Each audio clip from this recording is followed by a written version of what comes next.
Hi friends, it's me, Desiree with Clearday. Welcome to today's Top 5. Today we're talking about classic hairstyles for men from the 1950s. Let's get started. So starting off with number 1, we have the ducktail. The ducktail was a popular haircut back in the 1950s. It is described as a slicked back hairdo. The hair would be greased, combed back around the sides, and parted essentially down the back of the head. To ensure that the hair was perfect at all times, the wearer often touched up their ducktail hairstyle many times during the day. They do this by running a greased comb right through it. Doing this led to a style of handling the comb. The wearer would draw the comb out of his back pocket, and while holding it using an extended index and middle finger out and running the comb through the two side wings of the hairdo to adjust the shape. Joe Cirillo, a barber from Philadelphia, said he had invented the ducktail in the 1940s. The ducktails quickly became an emblem for the young males across English-speaking world during the 1950s. In Britain, this hairdo comprised part of the visual identity of teddy boys and rockers, along with the quiff and the elephant's trunk. The ducktail hairstyle contributed to the term greasers. The brands of grease sold in this era included Black and White, Sweet Georgia Brown, Royal Crown, and Murray's.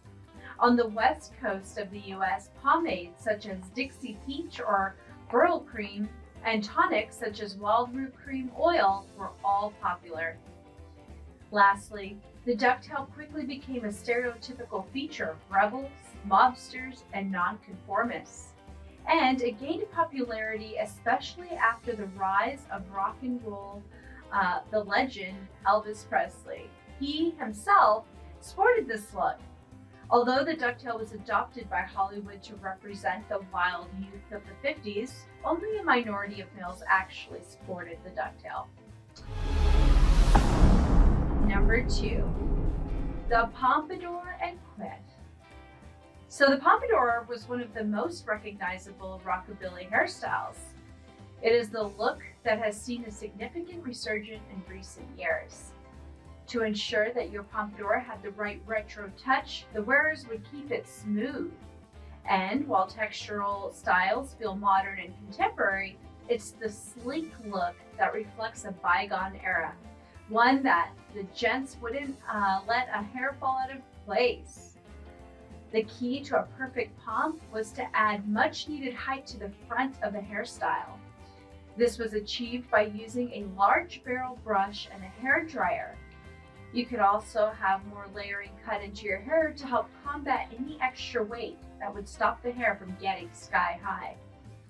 Another men's hair trend that went hand in hand with the pompadour and a sense of rebelliousness was the sideburn. The look was seen on actor Marlon Brando in the film The Wild One, as well as actor James Dean in Rebel Without a Cause. And soon, it made its way into mainstream culture. Number 3, the butch cut and flat top haircut with fenders. A flat top was a type of short haircut where the hair on top of the head was standing straight up and cut to form a flat appearing top. The top was usually level, or it may have been upward or downward sloping. This type of haircut was performed with electric clippers, either by freehand or using the clipper over comb method. Some possibilities for this shape would have been the boxy upper sides with rounded corners, boxy upper sides with sharp corners, or rounded upper sides with rounded corners and rounded upper sides with sharp corners. The hair on the sides and the back of the head were usually tapered short, semi-short, or medium. A variant formed by several names, including flat top with fenders and flat top boogie, has long sides known as fenders with or without a ducktail. Flat tops were traditionally groomed with control wax, commonly referred to as butch wax. Certain hair textures did not require waxes or straighteners to maintain their hold. Since the haircut is short and quickly grows, maintenance haircuts are required at least every few weeks, and some flat top wearers get haircuts as often as once a week. The flat top has maintained a contingent of dedicated wearers since it was introduced. It was very popular in the 1950s, but faded in popularity with the emergence of longer hairstyles in the late 60s and 70s. It had a brief reappearance in the 1980s and early 90s before dropping off again. Number 4, the slick side part. Sharp, sleek, defined. The slicked back hair look evoked confidence in its wearer. This hairdo has long been a touchstone for rebels with style.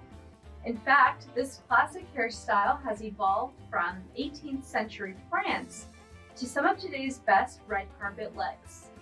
The side part hairstyle was one of the most popular haircuts of the movie stars, along with the slick back look. It was worn by stars like Cary Grant. This style, unlike the slicked back look, put emphasis on the part in the hair. The typical cut was neat and clean around the ear and tapered down to nothing at the nape, blending up to a longer top length set in place with products like grooming creams and pomades. This morphed into what we today call the fade. During the post-Depression period, for those who couldn't afford the barber, a home or backyard haircut was performed. These haircuts were rougher and ruder, with the back and sides of the hair clipped or shaved off, and they would have had a longer top. For hair control, they would have used a cheaper grease product. Today, these influences can be seen in current undercuts and disconnected looks. Number 5, the slick back and greaser slick back. Aside from the beatniks, the greasers were other major group known for their distinguished fashions. As portrayed in the novel The Outsiders, the real-life greasers were distinguishable by the way they would slick their hair back by using various combinations of at-home hair creams and gels, leather jackets, and various styles of boots. Rock and roll was a major part of the subculture. They are typically pictured with cigarettes in their mouth and their shiny pompadour hairstyles while riding motorcycles or fast cars. The greasers were the rebels who typically went for the bad boy look. They valued their looks and their bad boy image. They sought to be the rebels without a cause who acted out to simply escape boredom. After the war, American youths were looking for entertainment and identity following the war hero image from World War II generation. The subculture also featured deviant social behavior influenced by the way films portrayed greasers. While they tried to rebel against societal norms, they created their own norm in doing so. Some folk ways they practiced included acting tough in public, greasing their hair, and giving a thumbs up instead of waving while walking down the street. Hairstyles aside, the greasers had an obsession with the leather jacket when it came to men's fashion. It was iconic among the culture and viewed as a symbol of daring adventure, much like the pilot heroes who wore them during World War II. That's all for today's Top 5. We'll see you again next time.